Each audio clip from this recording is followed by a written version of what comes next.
Hola, ¿qué tal, amigos de Tres Puntos Noticias? Estamos aquí en la cabina de Radio y Televisión de Naciones Unidas en Ginebra, Suiza, y estamos hoy con una invitada muy especial. Estamos aquí con Ana Gabriel, le damos la bienvenida a Tres Puntos, exdiputada de la CUP, candidatura de Unidad Popular, abogada catalana, independentista, anticapitalista, y bueno, no necesita de muchas presentaciones. Tenemos muchas cosas de qué hablar con ella, y bueno, Juan, Sí. ¿qué nos puedes decir? Ana, bienvenida. Muchas gracias. Por el horario estamos llegando al mediodía a América Latina. Esto se hace en castellano, está dirigido básicamente incluso para el público en Estados Unidos que habla el castellano, pero también para la gente que vive en España. Entonces, hemos tratado de conciliar estos públicos y siempre desde la óptica nuestra, que son a partir de los principios de derechos humanos que han sido creados por la ONU, que es la ideología de la ONU, que son fruto de 60 millones de muertos, que son la Segunda Guerra Mundial, Declaración Universal de Derechos Humanos, después los pactos de derechos civiles y políticos, de derechos económicos, sociales y culturales, y después las convenciones, que son múltiples, y los otros órganos de control. Vos creo que formás parte de la problemática que aquí se trata como problemas de las minorías. Te acogemos en el día posterior al Día Mundial de la Lengua Materna, donde el catalán figura. Fue ayer, si hubiese sido ayer la entrevista, teníamos una cobertura mayor.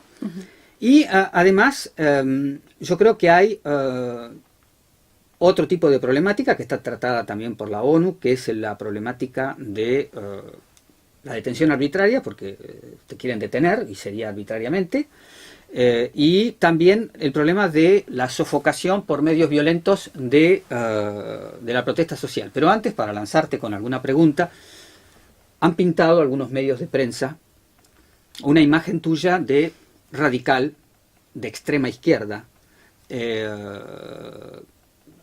soberanista, que quieren romper España, o sea, tratando de acercarte a la figura del extremista, de que las peticiones que hacen los catalanes que son de izquierda están totalmente desfasadas del mundo, y obviamente nos vamos acercando al problema de la violencia. Entonces, nosotros queremos que vos puedas expresarte.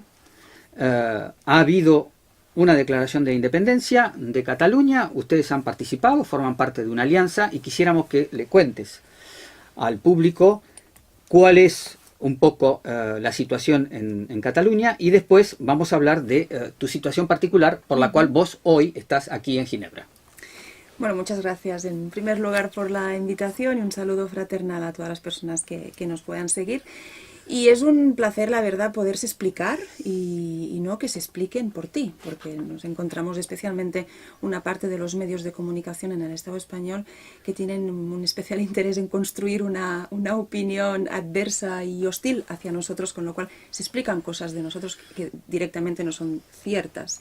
Nosotros somos una formación, sí, de izquierdas, independentista, pero siempre que podemos, y esta es una buena oportunidad, recalcamos que nuestra lucha y nuestras reivindicaciones no se basan en fundamentos identitarios, nunca se confrontan con la población y con el pueblo español, sino que insistimos que nuestro combate, nuestras diferencias están con un Estado y con las jerarquías y con los altos estamentos de un Estado que, a nuestro parecer, no garantizan los derechos democráticos para nadie en el Estado español, tampoco. Entonces hay catalanes. discriminación. No solo hay discriminación, yo creo que podemos decir abiertamente que la dictadura franquista, que fue demasiado larga, como cualquier dictadura, no rompió, no hicimos una ruptura con esa dictadura, y todavía podemos constatar cómo en los poderes del Estado español hay muchísimas reminiscencias de una forma de pensar cerrada, de una forma de poca tolerancia a la diversidad lingüística, cultural, con una dificultad por dialogar y resolver por la vía política los conflictos.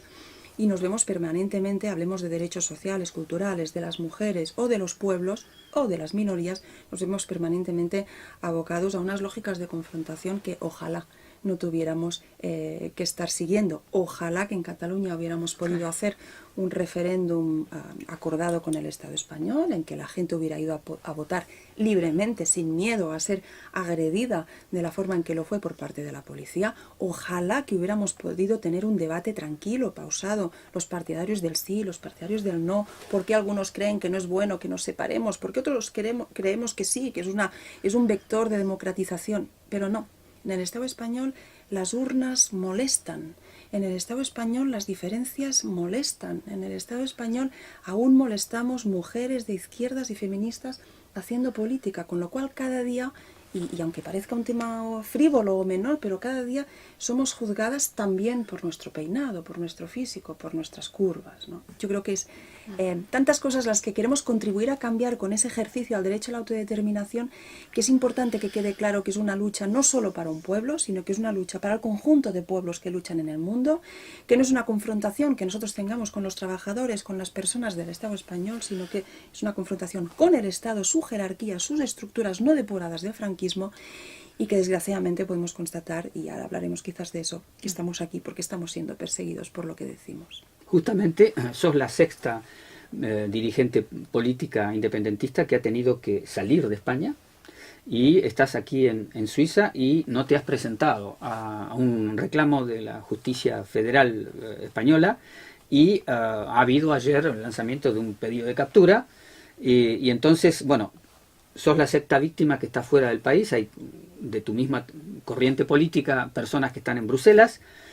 ¿Cómo continúa la lucha por la soberanía cuando hay una hemorragia de dirigentes y está bloqueada la situación política? Porque sí, eso es lo que yo iba a decir. O sea, hay un vacío, viendo hacia adelante, ¿no? Parece que hay un vacío político. ¿Qué van a hacer o cómo le van a hacer para llenarlo? Y también, pues, para incluir también a los otros catalanes que no son independentistas, porque también ellos también, bueno, forman parte de Cataluña, claro. y cómo conciliar un tejido que está tan roto.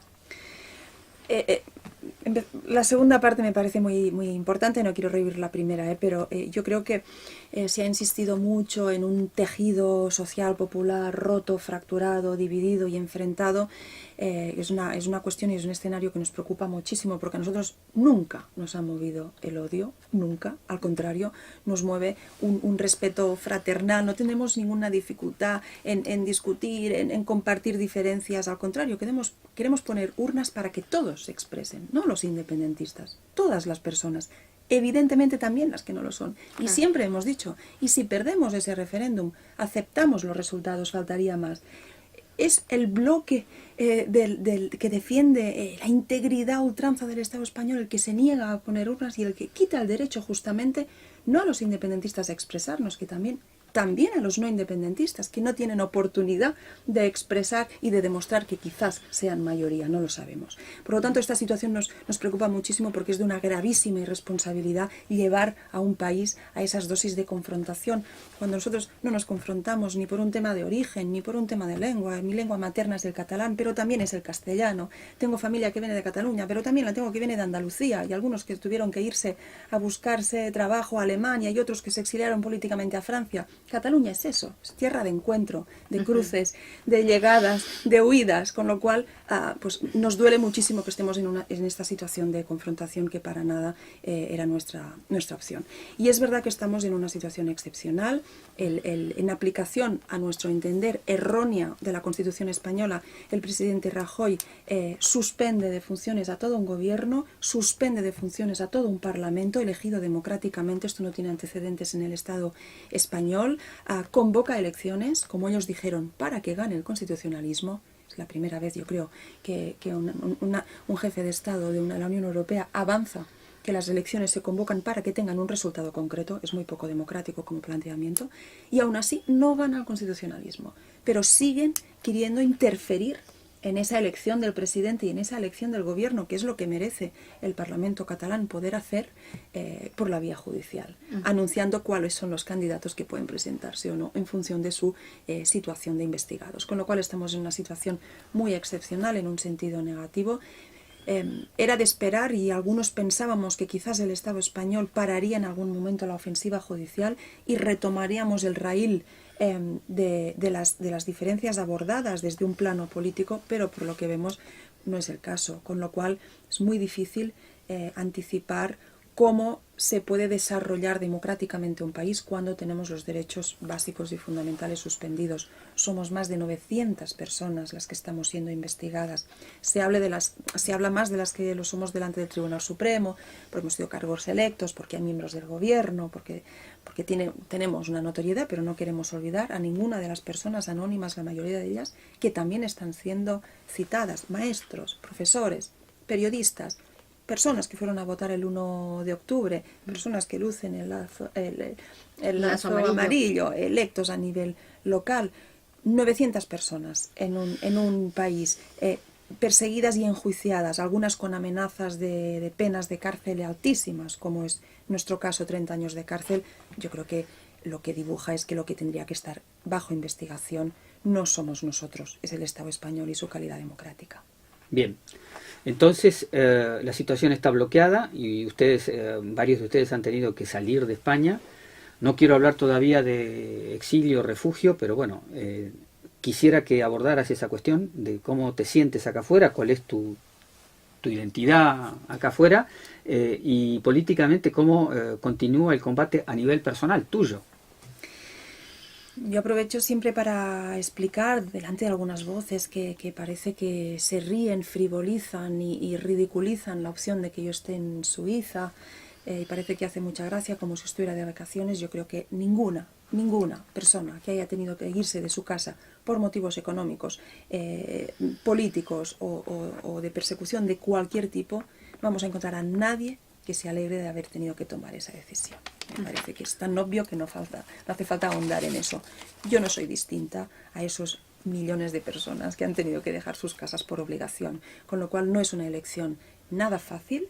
Es más, no es una elección, es una obligación. Y una obligación que yo siento que debo hacer en tanto, no ya que como exdiputada, sino como persona, como ciudadana, como mujer de clase trabajadora, fuertemente comprometida con los derechos básicos y fundamentales.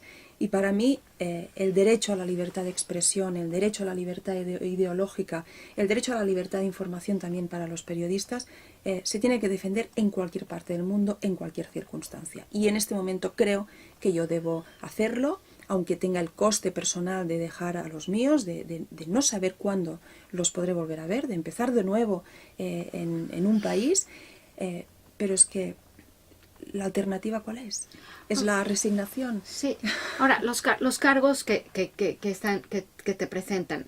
Yo tengo esta duda, claro, yo no estoy en el país ni estoy en el día a día de lo que han vivido ustedes, pero bueno, te presentan cargos de sedición, de rebelión, de malversación, etcétera. Y dime una cosa, en un país del primer mundo, Europa, en donde me parece que la justicia es robusta, es sólida, ¿tú no crees que, o sea, los cargos que se te presentan son injustos? ¿Y crees que no tendrías el debido proceso? O sea, de que realmente hubiera una manera de que tú te defiendas legalmente y que esto sea... A priori es que yo creo que esto nunca hubiera tenido que llegar a un juicio. De hecho, el propio magistrado instructor al frente del Tribunal Supremo, en declaraciones de hace unos años, dijo que el conflicto Estado español-Cataluña nunca se iba a resolver en unos tribunales. Los tribunales no están pensados para abordar según qué tipos de situaciones políticas. Con lo cual, esto nunca debería haber sido enjuiciado, porque lo deseable, yo creo que lo profundamente democrático, hubiera sido que cuando el Estado español hubiera constatado que hay un 80% de población en Cataluña que encuentra normal, deseable, poderse expresar a través de las urnas, que lo hubiera facilitado. Y a partir de ahí respetamos el resultado, sea cual sea. Yo creo que este sería el marco que deberíamos pensar, no lo perdamos de vista, porque esto sería lo deseable. No es este, y evidentemente nos enjuician. Estamos bajo investigación. Yo no puedo explicar todavía cuáles son las conductas que se me atribuyen. En el derecho penal tenemos que individualizar muy mucho las responsabilidades, claro. No son responsabilidades colectivas, abstractas, que no se puedan dilucidar claramente. Y por eso sorprende que el Tribunal Supremo esté llevando adelante esta causa, porque derecho penal, derecho procesal, incluso derecho constitucional en mano, no sé cómo se puede sostener que se esté instruyendo una causa por rebelión, que incluso por los mismos ponentes constitucionales que estuvieron al frente de la redacción de los artículos constitucionales explican que la rebelión la concebían en tanto que rebelión militar, porque en el Estado español hubo un golpe de Estado militar contra la democracia republicana. Se pensó para un levantamiento armado que quisiera derrocar la democracia que tantos muertos, tanta lucha y tanto sufrimiento costó de volver a reconstruir. Con lo cual, a ojos de cualquier persona, no hace falta que sea jurista, puede ver que lo que ha pasado en Cataluña no es una rebelión armada de golpe de Estado.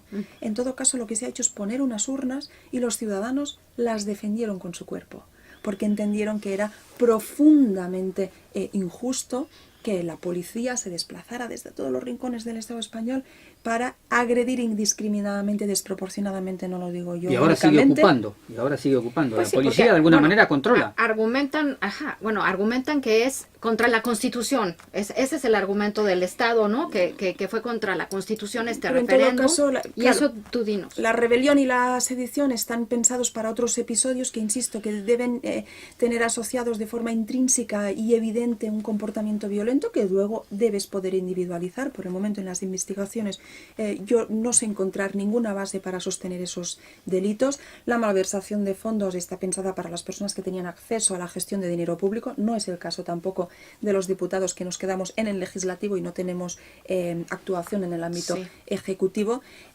Y aparte, en el tema incluso de la Constitución española, es interpretable y en derecho sabemos que hay diferentes interpretaciones posibles.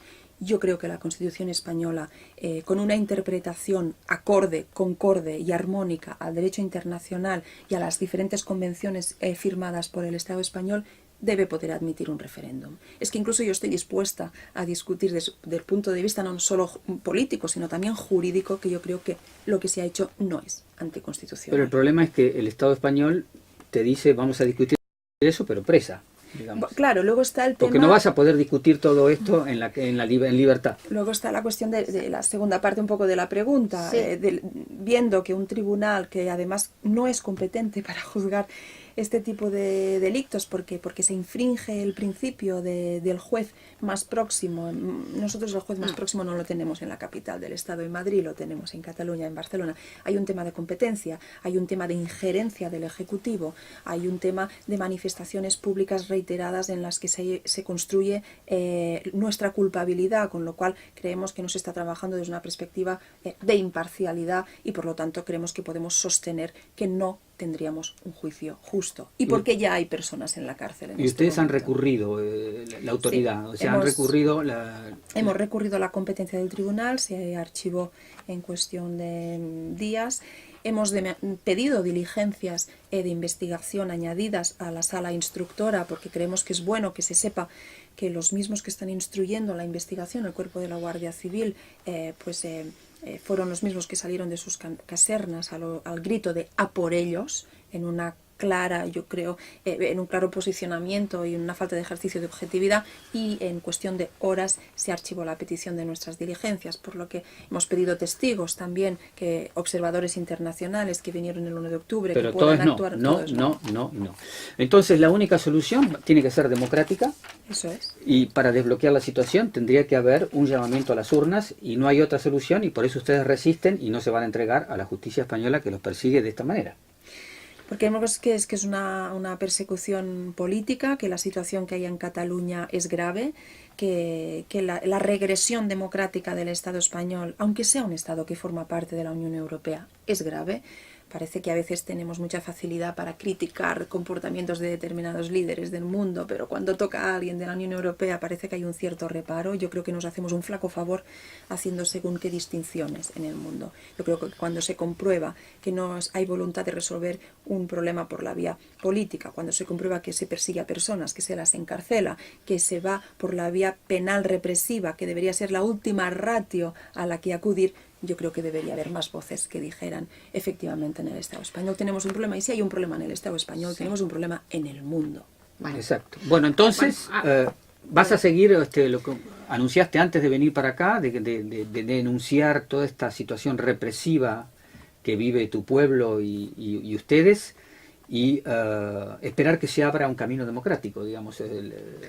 Contribuir entre todos y cuantos más mejor, y ojalá que interpele a personas con las que tenemos diferencias ideológicas, con las que no compartimos el proyecto de República Catalana, pero que veamos que la situación a la que hemos llegado ahora requiere de una conciencia colectiva de que no podemos aceptar este nivel de suspensión de derechos básicos. Claro, porque es la democracia y es el diálogo. O sea, eso es lo que está haciendo falta en la sociedad, por lo que yo he percibido catalana. Hace falta el diálogo entre unos y otros, entre padres y hijos, entre hermanos, porque hay esto. Ahora, una pregunta que te tengo que hacer. Hay 4 personas en la cárcel que fueron y dijeron, bueno, aquí estoy y aquí me presento y asumieron su responsabilidad.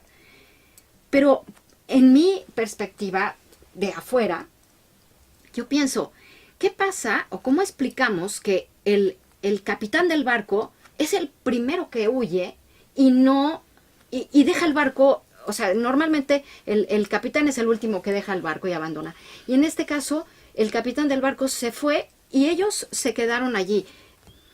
¿Cómo explicas esto?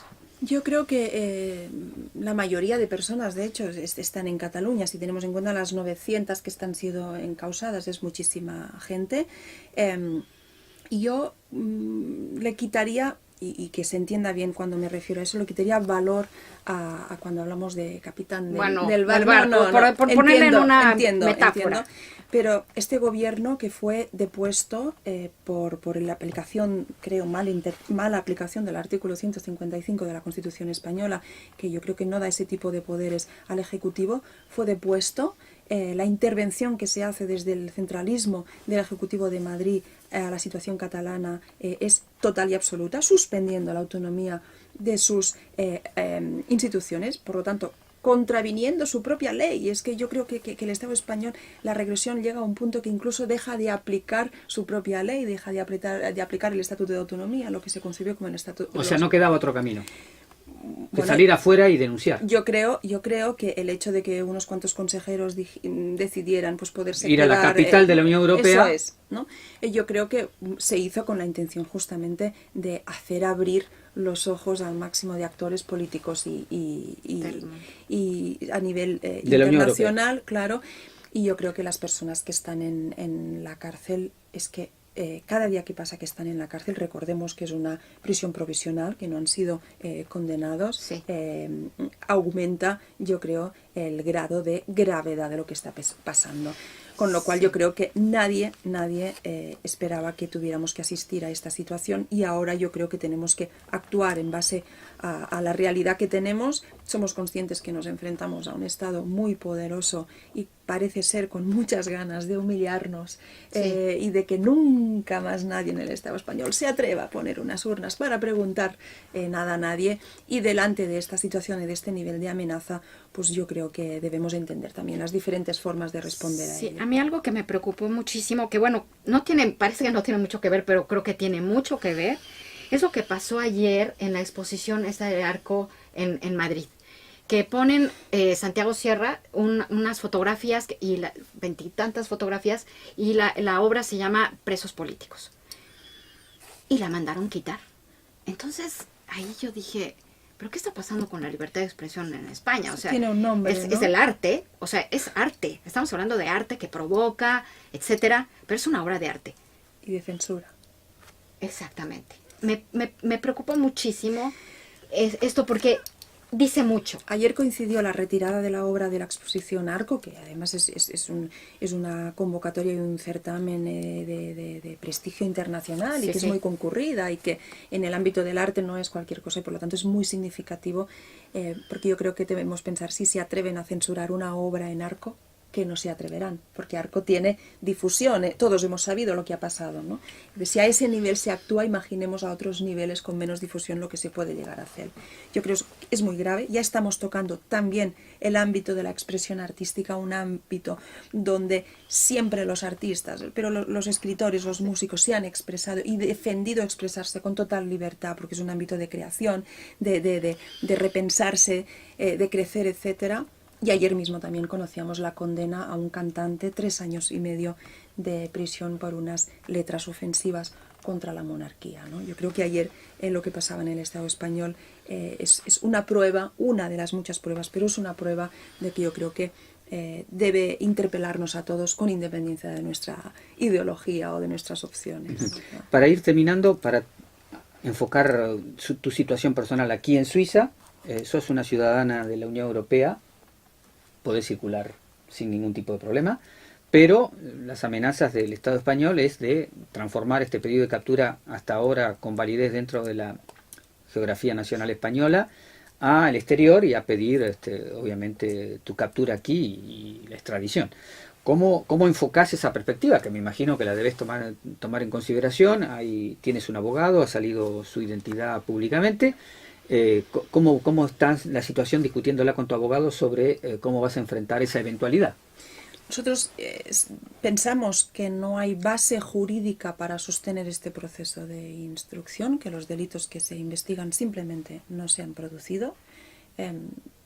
Y por lo tanto creemos que no hay base tampoco para sustentar una extradición y que nosotros, si se presenta por parte del Estado español, porque hay un acta de procesamiento y reiteran en la voluntad de procesarme por esos delitos, contestaremos esa demanda y demostraremos que lo que particularmente yo en este caso hice fue actuar en tanto que parlamentaria de un grupo político, en este caso era portavoz, y en tanto que portavoz tengo más intervenciones que los otros compañeros, el funcionamiento de la Cámara obliga a tener esa figura, pero somos una voz colectiva, nunca nos expresamos a nivel individual, expresamos la voluntad de una formación política que representa a su vez unos electores y que por lo tanto cualquier expresión, reunión o manifestación realizada se hizo en virtud de un cargo, del ejercicio democrático de la función atribuida y por lo tanto amparada por los convenios internacionales como ejercicio básico de estos derechos fundamentales. A partir de ahí no hay ¿delito?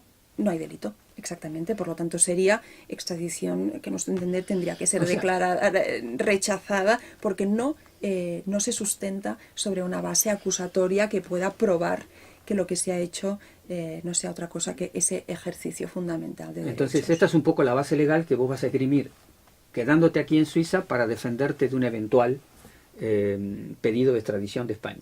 Creo que podemos ir cerrando. Vamos a ir cerrando, más que la extradición, cuando tiene muchos componentes políticos, Suiza no la... Sí, es un... No la avala. Es constitucional en Suiza de que no hay extradición por motivos políticos y está presente en todos los convenios bilaterales que firma Suiza. Hay que recordar que Suiza no forma parte de la Unión Europea. Si bien hay vínculos a nivel judicial, pero el delito político está inscrito en la Constitución suiza, que no puede haber represión y no hay extradición por delito político, porque si uno va a las convenciones bilaterales con otros países, que yo he leído algunas, siempre aparece cuando Suiza firma un convenio con otro país que no va a extraditar personas por motivos políticos, y se ha mantenido el caso hasta ahora, y no ha habido ejemplos en ese sentido. Y además Suiza ha peleado en algunos casos para que algunas personas que eran requeridas por la superpotencia de Estados Unidos no fueran extraditados a Estados Unidos, y no fueron extraditados. Y el último caso fue el de Roman Polanski, donde el comportamiento de Suiza al principio hizo dudar, pero cuando llegó el momento de la verdad, la ministra le pidió a los Estados Unidos la copia del acuerdo que había hecho con Polanski para dejarlo salir, y que Polanski dice que lo violaron. Dijo, quiero leer. Estados Unidos no se lo dio, y entonces Suiza no extraditó. La cuestión es, bueno, ya para terminar, muchísimas gracias por seguirnos aquí en la cabina de 3 Puntos Noticias, en la cabina de radio y televisión de Naciones Unidas en Ginebra. Muchas gracias a François Zubiguer en los controles, que siempre nos apoya.